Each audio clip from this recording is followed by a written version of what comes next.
Hi, my name is Megan O'Connor. I'm 29. It's September 6th, 2015. We are in Sacramento, California, and I am the daughter of Alan O'Connor. And I'm Alan O'Connor. I'm age 66, and it's actually September 16th in the year 2015. And in Sacramento, California, and I'm the father of Megan O'Connor. And I was asked to tell my story, and my story is that of a successful immigrant. And of course, I realize that today there are many compelling immigration stories. The Hispanics coming up from Mexico and Central America, and the terrible situation in the Mideast, and the Syrians, and all that kind of thing. So I realize that mine is somewhat traditional, the European success story or immigration story, but it's a good one. It's a success story. And anyway, here it goes. And I want to start with kind of my background. My great grandfather, Daniel O'Connor, was a well to do merchant and man of letters in Manchester, England. I don't know when or why the O'Connors, who were Irish, left Ireland, but he was in Manchester, England. And as was traditional at that time, in the 1890s, he was wealthy and he left his estate to his eldest son. The second son went in the army, the third son became a priest, and sons 4, 5, and 6 were put on a boat to the New World. And I actually once got to read a letter from my great-great-grandmother to my grandfather. It was a heart-wrenching letter saying, I hope you boys are doing okay in the New World. But in any case, my grandfather, Edgar O'Connor, ended up making his home in Winnipeg, Manitoba, Canada. He worked mostly blue-collar jobs, as times were tough back then, but he married Marie Kerouac, a French Canadian. They had 4 boys and a girl. Well, one of those boys was my father, Alfred Joseph O'Connor, who was born in 1925. He grew up in the Depression and had to quit school in the 8th grade to help support his family. And those were tough times, and I learned a lot about being frugal by learning the ways of my father's frugalness. Which has passed down from generation to generation. Yes. I hope I've taught my daughter and my son how to be frugal, and I think they have learned some things. But we're jumping ahead a little bit. When my dad was quite young, Canada had entered the World War II in 1939, because the World War II actually started in 1939. The United States came in 1941. But it being a time of great patriotism, many of my uncles, my dad was one of the younger ones, were already in the military. So my dad lied about his age, joined the Canadian Army, and was a sergeant at age 16. Fortunately for him and my family, he was a very good sergeant and spent the duration of the war training troops at a base near Red Deer, Alberta, Canada. He primarily trained squads of soldiers on how to attach bombs to moving German tanks. Much of this was done in preparation for the landing at Juno Beach on D-Day. D-Day, wow. 1944, June. He prepared them. Well, I'll talk later about my athletic endeavors. My father's athletic skill was the ability to pass under a moving tank, attach a bomb, and come out the back end unscathed. Oh, wow. That, and he played soccer a little bit. But anyway, my story starts to come together a little more after the war. In 1945, my father met my mother. Her name was Pat Pearl Enid Taylor.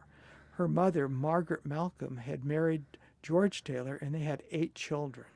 My mom's ancestry was mostly Scottish, but she was 1/8 Native American, part of the Chippewa tribe. So I guess I'm 1/16 Native American. That's right. My parents married in 1947, and I was born in Winnipeg in 1949. Now, my dad was employed as a machinist for a newspaper called the Winnipeg Free Press. And as it was a custom at the time, my mother was a homemaker. It's just the way things were then. That's different these days. So how did we get to Sacramento? My father once told me a story that in the brutally cold winter of 1951-52, he stepped outside and spit. In the 40-degree below weather, it froze before it hit the ground. 40 degrees below zero. Wow, that's cold. That's cold. And while I'm sure it was that cold, I don't think his story was true, because I never saw my father spit in his life. He wasn't that uncouth in those days. No. In any case, my dad had lined up a job with the Fresno Bee, a local paper. And my mom and my dad joined forces with my Uncle Pat, my dad's younger brother, and Aunt Adele, and the five of us immigrated to the United States. We started out taking a train to St. Cloud, Minnesota, and there we purchased a brand new Chevrolet. We then drove to California. Do you remember that drive? What was that I like? actually do. I was 3 years old, but I remember that driving, and it was just a big adventure. I had no idea I was going to California. I I mean, bet it looked a lot different back then. It absolutely did, yeah. And I remember leaving Winnipeg actually a little bit earlier and kind of crying because I was leaving my grandmother. Oh. Oh. Yeah, it was sad. Anyway, my dad thought he was very clever getting a job in Fresno. And it was the middle of summer, and we lasted 1 month in Fresno because Fresno's a lot hotter than Sacramento is even. So he ended up working for the Sacramento Bee, the local newspaper that's still around, for 42 years. He was a machinist, and about 41 of those 42 years, he was the head machinist. And that means he kept the presses. In those days, they had linotype presses rolling. That's what printed the newspaper. He was an important part of the machinery. He was a cog in that machine. He was a hard worker. He was a very hard worker. And my mom continued as a homemaker, as was the times. And he raised my 3 younger sisters and myself. Later, when we left the house, she got a job with the state, worked a while for the state of California. So here's where we start with local history. I grew up in Sacramento in the Hollywood Park area, which is probably a half mile from where we're sitting. Near Land Park, right? Near Land Park, yeah. And my childhood was terrific. It really epitomized the American dream. It was right out of Leave It to Beaver. I went to kindergarten at Sutterville School, which is probably a quarter mile or half mile from where we're sitting. I went to first and second grades at Holy Spirit School, which is a Catholic school right up here at Land Park.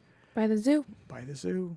And then I went 3rd through 6th grade at the brand new St. Robert's School. They now call it St. Robert's, but we called it St. Robert's. I don't know where they lost their apostrophe S. That's also a Catholic school, Also right? a Catholic school in Hollywood Park, probably about a mile from where we're sitting today. Kids in those days either walked or rode bikes to school. People were always outside then. If you went out on a summer day, you saw the moms out talking, you saw all the kids in little gangs running around. And you heard the fathers listening to ball games and using lots of carpentry equipment in the garages. There was always circular saws going and all kinds of things. And the city in Land Park, Hollywood Park, and all these areas, they looked a lot different back then, right? Oh, everything was a lot different. The big street near here is called Freeport Boulevard. And in those days, it was just 2 lanes and no sidewalks and a ditch on either side. And a lot of businesses or lots of empty fields, a lot of indications of recent agricultural history. A lot of people had horses in the neighborhood still. And it didn't, I could ride my bike for 10 minutes and be out where there were chickens and cows. So it's really changed. It's changed a lot. It's become suburban, very suburban. Anyway, kids were always outside playing. We always had little groups. We played cowboys. We played what we called army then, and we built forts because it was just after World War II, and most of the fathers in the neighborhood had served in the war. But we also played a lot of sports, a lot of baseball, a lot of football, and rode our bikes everywhere. It was no big deal to us to just hop on our bikes. One of the trips we took was to ride 7 miles up Freeport Boulevard here to the town of Freeport. That's 7 miles, and my dad wasn't upset that we rode that far. He was upset that I spent my allowance on getting a cheeseburger. It cost 35 cents. He thought I should have been more frugal and eaten dinner at home. Yeah. And also at that time, times are safer. I actually wouldn't let my kids be paper boys or paper people. But I was a paper boy for the Sacramento Bee when I was about 12 and get up early in the morning and go out. And actually it was an afternoon route in those days. It was the the afternoon bee when I was a kid, and it became the morning bee when I was an adult. How long was your paper route? It was about 100 houses, I think. It wasn't too many, but it seemed like a lot of newspapers balanced on the handlebar. That was in the Hollywood Park, Land Park area. Hollywood Park area, yeah, yeah. So, one of the huge changes that really stands out in my mind, there's a lot of changes that have come about since my Leave It to Beaver days, but one of the big changes is about the weather. Now, I know we have global warming, but in addition to global warming, the growth of Sacramento has been so enormous that we also have experienced what they call an urban heat island. That means that the town is so big now, so many people, so much infrastructure, so much concrete and asphalt that it holds heat. So it doesn't get as cold as when I was a kid. Every other winter, it used to snow in Sacramento. I built a lot of snowmen when I was a kid, and you never see it snow How high anymore. would the snow get? The snow would get about 2 or 3 inches, maybe. So you'd have to work hard to make a snowman, but you had a bunch of us kids. We'd get. So you wouldn't get a snow day, but still, it snowed in Sacramento, which is something unheard of in my childhood. Oh yeah, and if it wasn't snowing, the lawns were frozen, so everything looked crispy white. It was cold, and it felt good to be out there. And you feel like that's a result of all the urbanization, infrastructure and heat and it absolutely is. The facts changing, support that conclusion. Environmental changes. Yes. And one of the things that I got Dad. to do that you didn't get to do, even though you grew up in a neighborhood right nearby, is when I walked to school, if the gutters were frozen, which they oftentimes were, we loved to get along on the gutters and basically skate to school on the ice. Of course, we fell a few times, but it was fun. And sometimes when it froze a lot, you could actually reach down and pick up the water and hold it like a wand, frozen water from the gutter. It was fun. It was a lot of fun. That is so different from nowadays. Yeah. All of this. I really miss the variance in temperatures.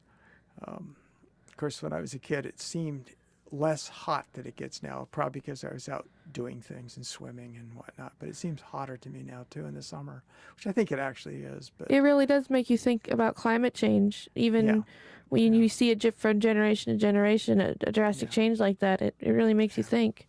Oh, absolutely. And with the fires going on around us right now, there's definitely been a great swing in the climate locally here in Sacramento, California. So anyway, as I said, I was an immigrant, and it was my dad's intent to fully integrate into U.S. society. You know, he came down from a place where, number one, he had to work a lot because it was Depression times.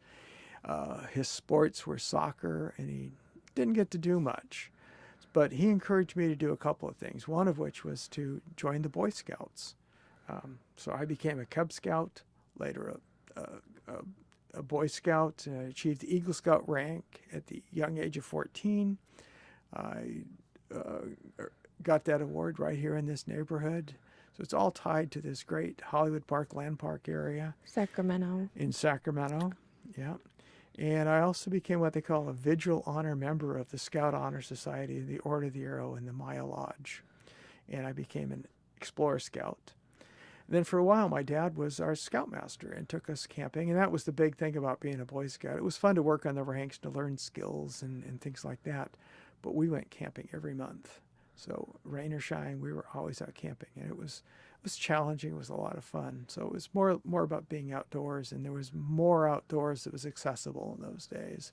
We could just drive up and practically pull off the road and camp. And we actually did that a few times. Oh, wow. Yeah. And you learned some survival and leadership skills like that. That's really cool. Absolutely, yeah.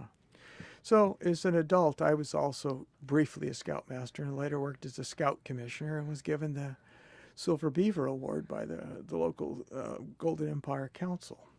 But I've also been interested in history during my lifetime, and I became the Boy Scouts historian, and I wrote their council history for them as 75 years, 1910 to 1995. So it's 85 years. I have to work on my math skills here. And I did historical displays, including in this library that we're sitting at today, Bill Coolidge Library. And I assembled an archive, collected old photos, and contributed to the ongoing historical, just saving the history of Scouts locally. Sacramento really does have a lot of history. Yeah, Sacramento's been around a long time. It's Yeah, a great it's great. place. Now, for high school, I had won the scholarship from St. Robert's School, so I had to go to Christian Brothers because that was a full year's tuition, which I think today is about $14,000. Christian Brothers High School. Christian Brothers High School, which was then located at Broadway in Freeport. And now it's on Martin Luther 21st King. Broadway. Yeah, it was the last year it was there, but that's where I went in ninth grade. For 10th through 12th grade, I got to come up the street up Freeport Boulevard to C.K. McClatchy High School, and I had a great time in high school, both places. Again, it was different than it was for other people. Other people tell me they didn't have a good time in high school. For some reason, I had a great time. I was involved in academics, clubs, student government, girls, friends, and lots of sports teams. I ran a little track, 1 mile and 2 mile, but I'm most proud of being McClatchy's varsity 154-pound wrestler, and I never lost to our rival Sac High. And Yes. I remind Yep. my Sac High friends of that to this day. But I remember those stories. yep. My first 2 years of college were at Sacramento City College. Again, I enjoyed Sacramento City College and ended up with an associate in arts degree. And while I tried to get into sports, I went up for the Panthers wrestling team. I broke my ankle each year at City College, each season, and a trend that unfortunately continued through all 4 years of college. I was on crutches all 4 years. And my final 2 years of college were at UC Davis, where I graduated with a Bachelor of Arts degree in political science and a minor in history. I keep coming back to history because this is really what became my passion later in life. Especially Sacramento history, right? I Yeah. love California and especially Sacramento history. I did get into a few wrestling practices my junior year at Davis, but injured my ankle, and by the time I was a senior, I lost too much ground to be competitive. I did have a brief 10 years as senior on the rugby team, and that was quite an experience, but ended that experience with ankle surgery again. Ouch. Anyway, so one of my loves became history, and the other one, of course, was sports. Most of my working career has been with the state of California, and much of this at the California Department of Aging, working with a Medicaid program that provides care management to low-income, frail seniors. The Multipurpose Senior Services Program, nicknamed MSSP's goal, is to prevent or delay institutionalization and allow seniors to remain in the community, as opposed to going into expensive nursing homes. This provides cost savings to the government, it's beneficial to the senior, so it's a win-win. So I've had a job most of my life that I've really enjoyed and been proud of. So anyway, coming back to my two loves, history and sports, that created an opportunity for me to become involved in Sacramento baseball history. And while I did not play organized baseball, I played a lot of sandlot baseball and later softball with my friends, played a lot of leagues in softball. All my friends played baseball, and some of their fathers played professionally for the old Pacific Coast League Sacramento Solons.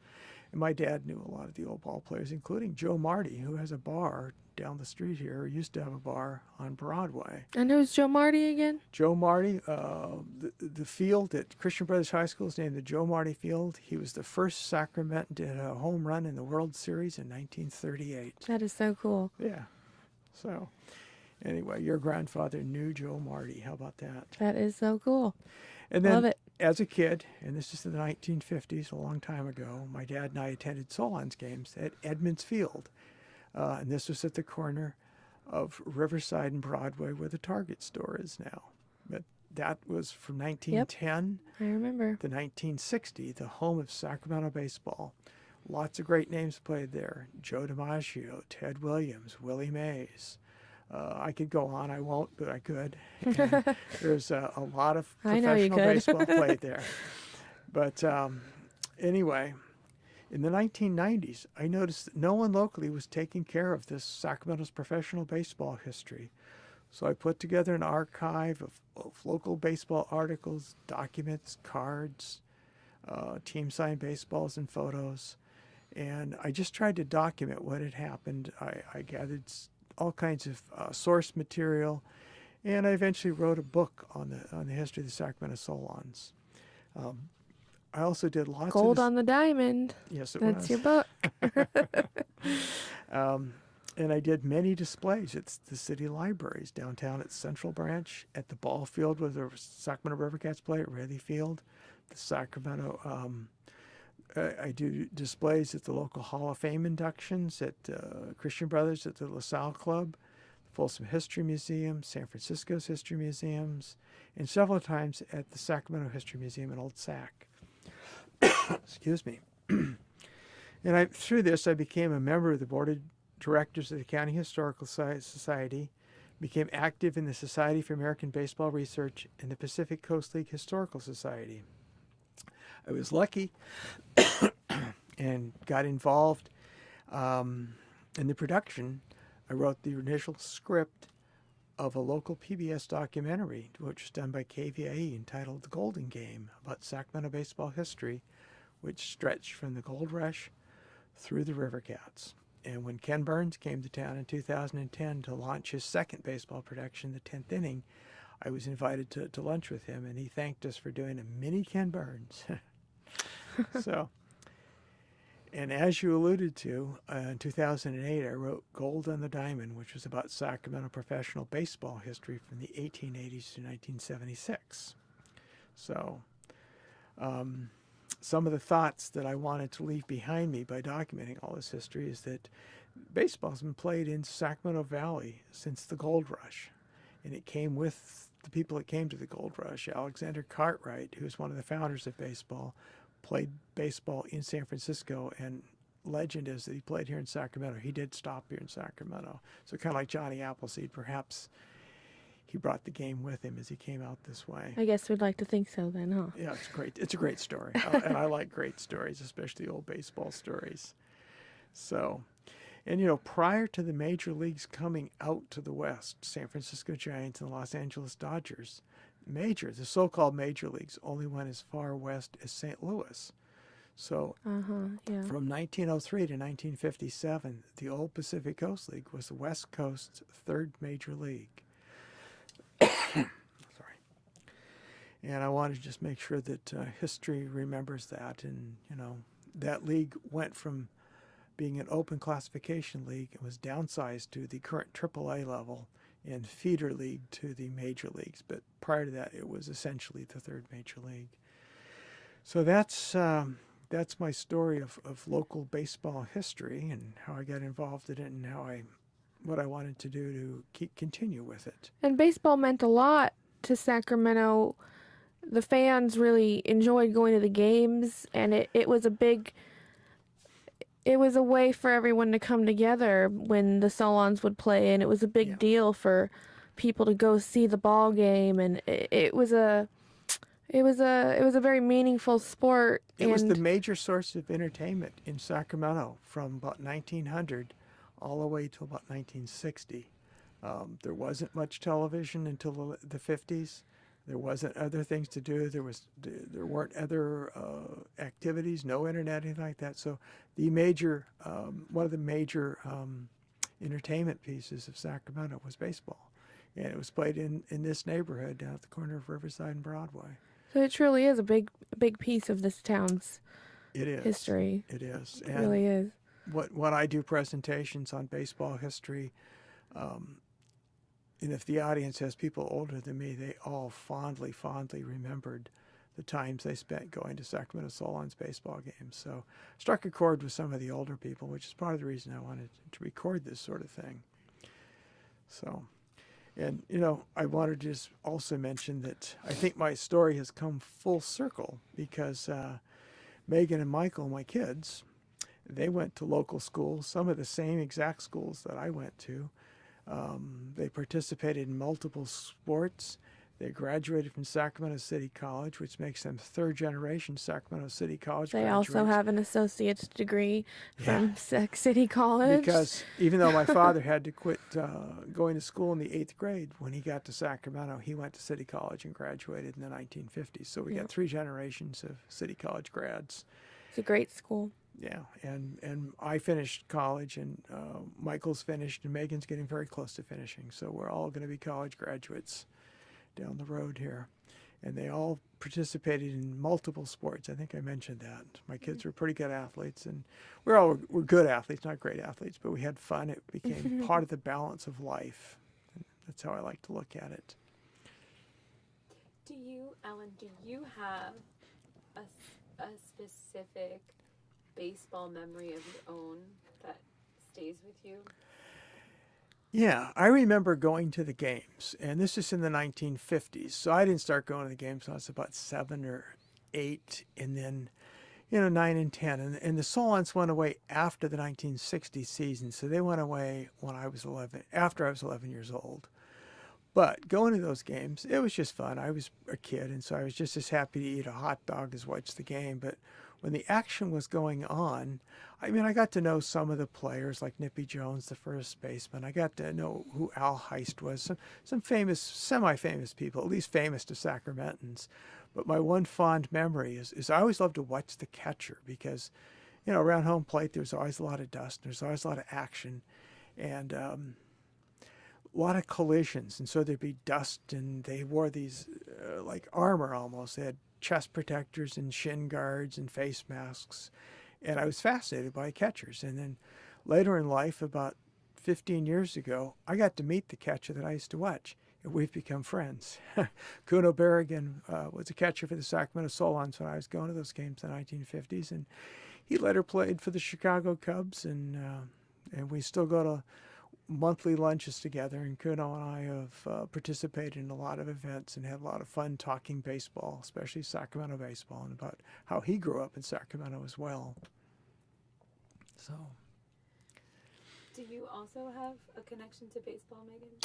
Well, I played softball for elementary school and high school, and I pretty much just played junior varsity, but when I did, I was the pitcher, and I really loved softball, and I always watched baseball with my dad. And anytime I think baseball, I think of my dad.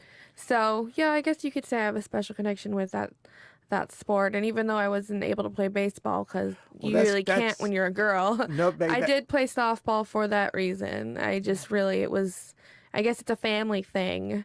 So well, what Megan doesn't remember is that when she was much younger, both kids started playing sports. Oh, and I did t-ball when I was younger. At 5, but when Megan was younger, the teams were boys and girls. Yeah. And Megan played Little League, played baseball, and you were one of the last girls playing. And finally, you begrudgingly switched over to softball. You were a baseball player. You know what? He just refreshed my memory. I now remember that. I completely forgot until now. I remember that, yeah. And when you played... Because I didn't understand why I couldn't. Yeah. Yeah. And Megan played 3 years at Holy Spirit School, the same school I had. And I remember going to my first big baseball game, too. I can't exactly remember which team you took me to see. Probably the River Cats, Sacramento River Cats. Yeah, but it was fun. Yeah. But Megan at one time was such a softball nut that she was in 3 different leagues at the same time. And I had to tell you, you have to quit one team. You can only play on 2 teams at the same time. So lots of sports going on. There are 2 moments in my softball playing times that he is very proud of. And why don't you go ahead and tell her what those are? The RBI and the shutout pitching inning. Oh, yeah. Yeah. Megan was quite the good pitcher, and she won a lot of games for us. And my memory is a little vague, but I do remember that you always got good hits, and you hit. I hit a winning RBI one time. It was pretty awesome. Game-winning, what they call a walk-off. He did one of those jump in the air. Run batted in at the end of the game. That was my daughter. But there's another rule in baseball where if the catcher drops the 3rd strike, the runner can run to first. Yeah. And so in one inning, Megan actually struck out 4 batters to get the 3 outs. So the first batter was out, the second batter was out, the third batter, well, there was 3 called strikes on the batter. That girl ran to first, and our catcher didn't throw the ball in time, and you had to face another batter, and you struck out 4 batters in one inning. That's very rare. Well, I guess so. The answer to your question is I think there's more than one memories that stick out. because it's been such a integrated part of growing up Yeah. with sports, but I think that's been the one that's always been like And the one thing for me is, the one that we just love. I spent a lot of time with my dad going on scouting trips and traveling trips. And with my kids, we spent, boy, from the time when Megan was like 5 to the time when, and Michael's 4 years younger, when Michael was like 20. So it was a period of about 15 or almost 20 years. They both played soccer games and sometimes on multiple teams every Saturday. So I spent all my Saturdays going to soccer games, but loving it, just loving it. And I was actually, there was a void in my life when they both kind of aged out. And Megan was a ferocious defender on the soccer field, and that was a lot of fun. She kicked a goal one time from 2/3 of the field, and Michael was a voracious scorer. He scored a lot of soccer goals. So those are great, fond family members, and definitely part of my story as well. Another part of the story that I wanted to come back to is when we came down from Canada, my dad was blue collar. He worked at the Sacramento Bee, and yet, even being blue collar, we were middle class. We grew up in a time where we didn't have a lot of money, but we're definitely middle class. We didn't really lack for too much. If I wanted a bike, though, I kind of had to work and get it myself, but definitely middle class. Now, as I grew up and my kids were growing up, I was middle class, working for the state, had a good income. The economy has kind of stagnated in the latter part of my life here, and my kids are now kind of like, I guess, with lower middle class, with the income inequalities that are currently going on. So society's changed a lot in terms of income inequalities, lots of people on the planet, and immigration issues that are much different than my immigration story. Just things that should be better, that hopefully will get better, and global warming and things like that I can reflect on and see how it was different back in the Different day. different Yeah. times for us than Yeah. for you. Yes. But your memories are pretty awesome. Do you have other things you want to ask your dad about his life and his memories? I know all his stories so well. It's like I don't know what to ask, but I guess It's funny, but we did a lot of driving because I took my kids to school. I took them on school trips, took them to sporting events. We traveled around the country. Well, one of the things that this family did is we took road trips. I wanted these kids to see this country firsthand. So I think it was maybe the year 2000 or so. We got in the car and drove for 2 weeks, drove to Canada. And they had a lot of time to listen to my stories. But that is a story in itself, all of our trips. yeah. You know. So that's when I did hear all the stories. I guess well, I'm curious what downtown looked like when you were growing up compared to now. Well, And how you could compare the downtown and the atmosphere down there compared to now. Well, Besides, we were just pretty much just focused on Land Park. And, I guess I'm just curious because downtown is so full of people now. And it's just, it's even changed since I was a teenager. So they're trying to revitalize downtown. But what downtown really Sacramento, happened, downtown Sacramento, when I grew up here, the suburbs are the suburbs. There weren't a lot of services. There weren't a lot of stores. So downtown was the heart of Sacramento. You went down there to go shopping. That's where the Sears was and the Pennies and all the different places. The movie theaters were all downtown. You didn't have malls in suburban places to do all these things. So the structure was different. Now everything is extended out. It's a different. So you had to go downtown. Yeah, it was a different infrastructure. Okay. And it was easy to do. It was about 4 miles from here to downtown. And we rode bikes. One time we took a bus downtown in an effort to save money because, as you know, I'm frugal. We put the money in our pockets, and my friend Steve and I ran all the way back from downtown just to save the money. And we didn't know any better. I mean, we ran 4 miles. How about that? Wow. Yeah. So, yeah, lots of changes in and you just culture. you said downtown was like the heart of Sacramento, which reminds me, what was that story again about how Sacramento got the name of the heart of California? Well, back around 1905, plus or minus a year or two, the Chamber of Commerce decided that we need an identification for Sacramento. And so they came up with Sacramento, the heart of California. And so if you look at some of the advertising, if you had a club in those days, you'd have a red heart. You'd have the state of California with a red heart superimposed over the middle of it. And it would say, Sacramento, the heart of California. When I saw policemen and firemen as a kid, they had badges that showed the state of California, and a big red heart in the center with Sacramento on it.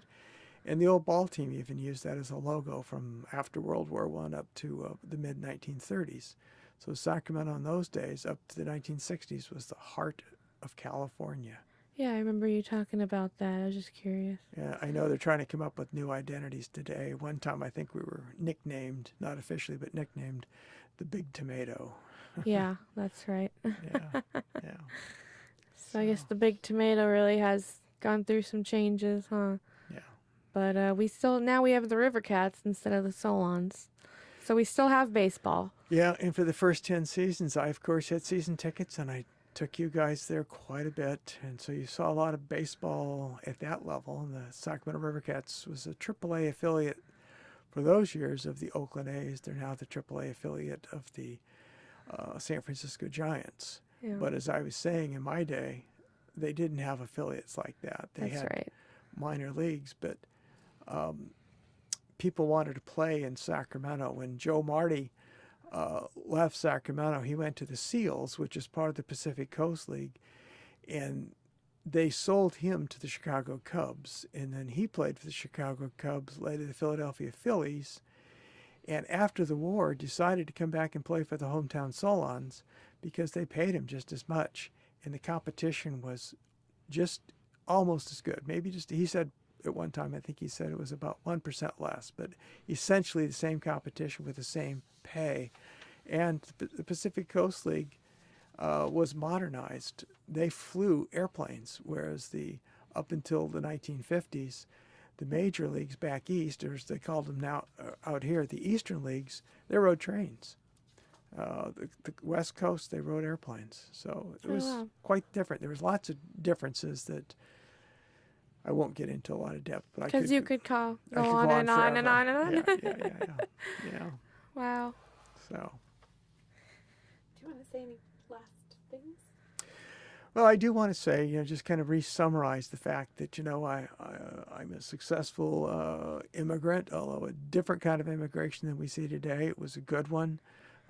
Thanks to my father and my mother for coming down, and my aunt and uncle for coming with us and establishing our little family in Sacramento. And I think we've been a successful family. My kids have brought everything full circle with their love of some of the same things that I love. They love good entertainment, movies, sports, outdoors, and they've both been successful in school. And so I think it's come full circle, and I'm glad I had this opportunity to tell this story for posterity. And I love growing up in Sacramento too, and I still do love Sacramento, so it's been great. Thank you.